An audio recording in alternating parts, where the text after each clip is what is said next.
Nuclear capable है, लेकिन उसके अंदर न्यूक्लियर वॉरहेड नहीं होगा। लेकिन हाँ, Russia needs to pass a very very strong message. देखिए, इसके अंदर दो चीजें हैं। मैं बात कर रहा था सर से, हम लोग गेस्ट रूम में बैठे थे, सर ने एक बहुत इंपॉर्टेंट पॉइंट जो मेरी भी नजर से चूक गया था, सर ने बहुत इंपॉर्टेंट पॉइंट दिया। हो सकता है यूनाइटेड स्टेट्स में जो यूएस का प्रेसिडेंट चाहता है और जो डीप स्टेट चाहता है उसमें फर्क है। ऐसा होता है अमेरिका में, और पास्ट में कई सारे एग्जाम्पल्स हैं कि अमेरिका जिस तरीके से डील करता है, उनका डीप स्टेट है, वो हटके अपना अपना एक एजेंडा चलाता है। हो ना हो किसी ने अपना एजेंडा यहां पे चलाया हो। देखिए, बात यह है ना कि अब आपने क्यों करा ऐसा, वो क्यों ज़ेलेंस्की करना चाहता था भाई कि 4000, एक तो मारा उसने 4000 किलोमीटर दूर, यानी कि एक फार्म लैंड है, खेत है, खेत के अंदर ऐसे आपने वुडन, आपने कोई हट है वहां पे, राइट, उसके अंदर ट्रक है। अचानक ट्रक आता है, ट्रक का ऊपर टॉप का खुलता है, ड्रोन उड़ते हैं और एक साथ ड्रोन सैकड़ों की मात्रा में जाते हैं और अरबों डॉलर के सामान को बर्बाद करते हैं। ठीक है, इसका कारण क्या है, ये क्या करना चाहता है, क्यों करा, इसका कारण क्या है? वही चीज है कि क्या किसी को ऐसा लगता है कि इससे रूस की कैपेबिलिटी डैमेज होगी? नहीं, रूस के पास अपना मिलिट्री इंडस्ट्रियल कॉम्प्लेक्स है भाई, वो 100 बना लेगा, वो प्रॉब्लम नहीं है। प्रॉब्लम यह है कि ये किसको मैसेज पास कर रहा है ज़ेलेंस्की, अगर रशिया को। लेकिन गौरव, यहां एक बात मैं और ऐड कर दूं जी, जो इन्होंने डैमेज किया, कहा जाता है कि 40 जहाज तोड़ दिए। क्या तोड़े हैं? अगर आप विजुअल्स देखिए, विंग्स तोड़े हैं, विंग में आग लगाई है, लेकिन जहाज का एरो इंजन सेफ है। सर, अगर उसके फ्यूल टैंक को निशाना बना के तो पूरा उड़ गया होगा ना सर? नहीं, पूरा नहीं उड़ा है, वो तो डाउस कर दिया। रिपेयर हो सकते हैं, ये रिपेयर क्या, विंग बन जाएगा। मैं आपको बता रहा हूँ, इंजन में नहीं गया, उसका कॉकपिट नहीं गया, एवियोनिक्स नहीं गई, बॉम्बे नहीं गया, गया क्या? अच्छा सर, अब वो ट्रीटी, स्टार्ट वाली ट्रीटी अब लागू होगी, या अब ये कहा जाएगा कि अगर ऐसा है तो अब ढक के रखेंगे? आप पुतिन पूछेगा ना, तो सवाल पूछेगा, यूएनएससी में सवाल पूछेगा। ये जो TU-95, TU-22 जैसे बॉम्बर्स थे, इनको खुले में रखने के लिए ट्रीटी के तहत रशिया मजबूर था, अब मजबूर नहीं है। अगली खबर देखिए। एक चीज मैं कहना चाहता हूं कि सबसे पहली बात पुतिन ये पूछेगा कि सैटेलाइट की इमेजेस दी किसने ज़ेलेंस्की को? डीप स्टेट, क्योंकि उनका तो नहीं है मान। तो क्या ये वहां के प्रेसिडेंट जितना ही पावरफुल, वहां के डीप स्टेट का भी मामला है? डीप स्टेट तो चलता ही चलता है, डीप स्टेट चलता है। डीप स्टेट प्रेसिडेंट को एडवाइस भी करता है, और प्रेसिडेंट आए जाएं, अमेरिका का जो डीप स्टेट है, एस्टेब्लिशमेंट है, वो चलती रहती है। वो अपना अलग धुरी भी चलती है, उसकी अलग धुन है। तो फिर डेमोक्रेसी कितनी जिंदाबाद है, जरा ये भी देखिए आप। और PL-15E के मलबे को लेकर टेंशन में चीन। 9 मई को होशियारपुर से मिला था मलबा, पाकिस्तान ने दागी थी चाइनीज PL-15E मिसाइल, मलबे से मिसाइल की तकनीक का खुलासा संभव। अब ये इसको लेकर जब चाइना में सवाल किया गया तो बड़ी मजेदार बात हुई। जो साहब सवाल का जवाब देने आए थे, उनसे पूछा गया कि सर, PL-15E आप कहते हैं बड़ा खतरनाक, फॉर्मिडेबल है, ये आपने देखा इंडिया पाकिस्तान के मामले में इसका पर्सन है, तो उनसे पूछा कि साहब ये मिसफायर हो गया, फुसफुस हो गया, क्या है इसका? कह रहे नहीं, वो एक्चुअली क्या है ना, एक्सपोर्ट का माल था, इसलिए ही एक्चुअली सेड दैट। उसने बोला कि नहीं, ये तो एक्सपोर्ट वेरिएंट था। वो पूछ ही नहीं रहा, वो कुछ और पूछ रहा है, ये कह रहा है कि नहीं एक्सपोर्ट है। यानी कि बिल्कुल ठीक बोला आपने कि चाइना जो देता है, मैं आपको बता रहा हूं, ये सब जो पाकिस्तान को दिया, पाकिस्तान पैसे तो देता नहीं है। चाइना अगर बेचेगा, चाइना को रुपए चाहिए, डॉलर चाहिए, डॉलर तो आपने दिए नहीं क्योंकि आपके पास है नहीं, पाकिस्तान के पास। तो बोला कि जो एक्सपायरी डेट वाला माल है, यही पॉइंट सर बोल चुके हैं कई बार बोल चुके हैं सर आपकी शो में कि पूरा एक्सपायरी डेट वाला माल है, एक्सपायरी डेट वाला माल पकड़ देते हैं। अब चले ना चले किसकी, अच्छा, एक बात मैं और ऐड कर दूं गौरव की बात में, एक बात और समझने वाली है। किसी भी मिसाइल में 60% इलेक्ट्रॉनिक्स का दाम होता है, तो अगर मुझे सस्ता देना है तो मैं इलेक्ट्रॉनिक्स निकाल लूंगा। जो मेजर इलेक्ट्रॉनिक्स है, जो 100 रुपए की 40 रुपए की आप दे देंगे, ये कह के कि देखो ये होती तो 100 रुपए की, 40 की ले जाओ तुम, दे रहे हैं, और वो क्योंकि वो भी 40 उधार में मिलने हैं। हाँ, उधार। तो अगर लेकिन अब एक चीज और, इधर ये देखिए, PL-15E का जो हाल हुआ, उधर पाकिस्तान क्या कह रहा है?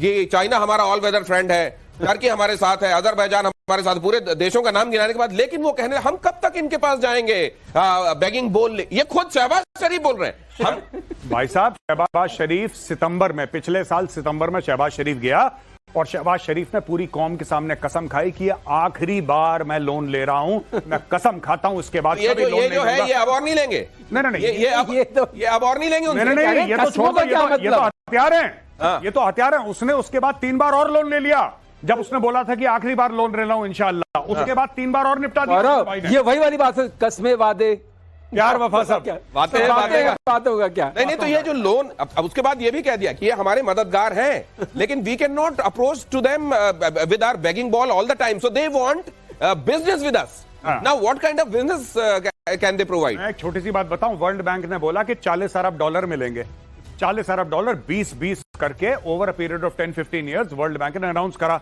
पाकिस्तान में खुशी की लहर हो गई। पाकिस्तानियों ने पता है क्या बताया? वो वर्ल्ड बैंक की भीख थी। पाकिस्तानियों ने यह बताया कि इन्वेस्टमेंट है, ये अपने लोगों को बताया देखो हमारा मुल्क इतना खुशहाल है कि वर्ल्ड बैंक अब वर्ल्ड बैंक कौन सी इन्वेस्टमेंट करता है?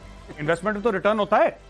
लेकिन भाई जब सब पूरी कौम 25 के 25 करोड़ मदरसे में पड़े हो, आप उनको फिर क्या लॉजिक समझाएंगे? आपने बोला कि जी चलो कोई बात नहीं, ये इन्वेस्टमेंट है, ये इन्वेस्टमेंट, अरे वो भीख है। इसलिए आपको चौराहे पे जो भिखारी मिलता है ना, या वो जो आपकी कार का शीशा कई बार ठक कर कहता है भीख दे दो, उसका फिर भी एहतराम किया कीजिए कि वो कम से कम कहता तो है भीख है, ये नहीं कहता कि देखो मैंने इन्वेस्टमेंट कराया खुद पर। अब जरा वो PL15E एक बार फिर से डालिए प्लीज। उसमें एक चीज मैं समझना चाहता हूं, वो जो आप कह रहे थे सर PL15E में ये वाला जो उसका जो इलेक्ट्रॉनिक वो जो 60 रुपए वाला हिस्सा है वो कौन सा है? देखिए ऐसा है ना, इसमें क्या होता है नॉर्मली, आप देखिए यहां से चलिए, ये पीछे का हिस्सा है, इसको स्टेबल रखिए प्लीज। हाँ, यहाँ पर आपका यहाँ तक इनका होगा सेक्शन, जो फाइनल सेक्शन है, बूस्टर प्रोपेलेंट, मतलब बूस्टर इसको बूस्ट करेगा, प्रोपेलेंट आगे ले जाएगा। ठीक है। अब इसके बाद जो हिस्सा आएगा वो इलेक्ट्रॉनिक्स वाला हिस्सा है। ठीक है। उसके बाद जो हिस्सा आएगा ये फ्यूज वाला हिस्सा आएगा। इसके बाद यहाँ पर रेडार होगा। अच्छा, ठीक है। ओके। तो और ये यहाँ पर वॉरहेड कहीं इन बिटवीन होगा, डिपेंडिंग ऑन क्या सेक्शन है।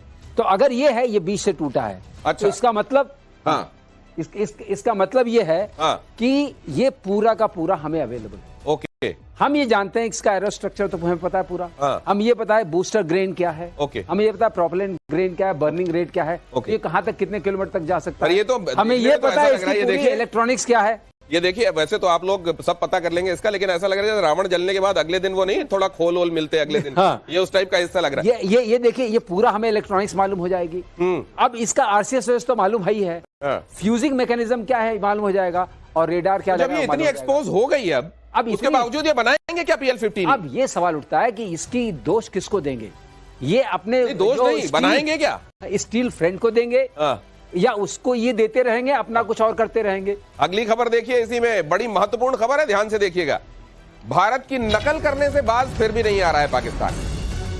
कहते हैं ना कि वो जो दूसरे का गाल देख के जलता है और अपना गाल लाल करना चाहता है, कई बार थप्पड़ मार लेता है खुद को कि लाल हो जाए काश।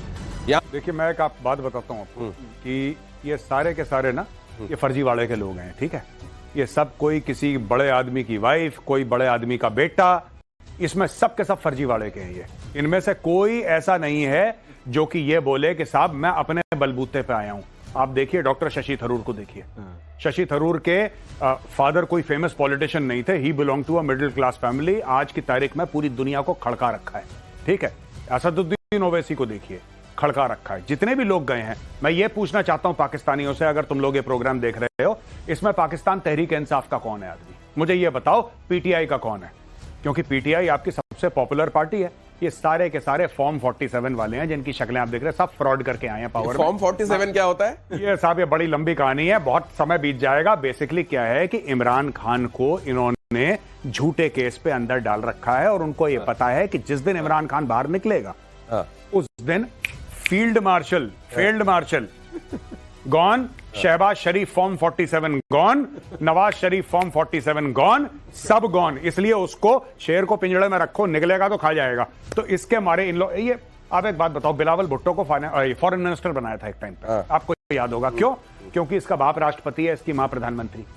ठीक है, इनार अब्बानी खार भी तो ये सारे के सारे फ्यूडल्स हैं, इनकी कैपेबिलिटी जीरो है, बस थोड़ा बहुत अंग्रेजी बोल लेते हैं। इसके अलावा ये क्या बोलेंगे? ये मैं आपको आज बोल रहा हूं, आप नोट कर लेना, ये प्रोग्राम आप डाउनलोड कर लो अगर यूट्यूब पे देखते हो। ये अपनी बेइज्जती करवा के आएंगे और फिर ये जश्न बनाएंगे कि हम जीत गए, इंडिया को हरा दिया। मैं आज आपको बता रहा हूं, ये पहले हारेंगे, ये जलील होंगे बेनजीर, ये बिलावल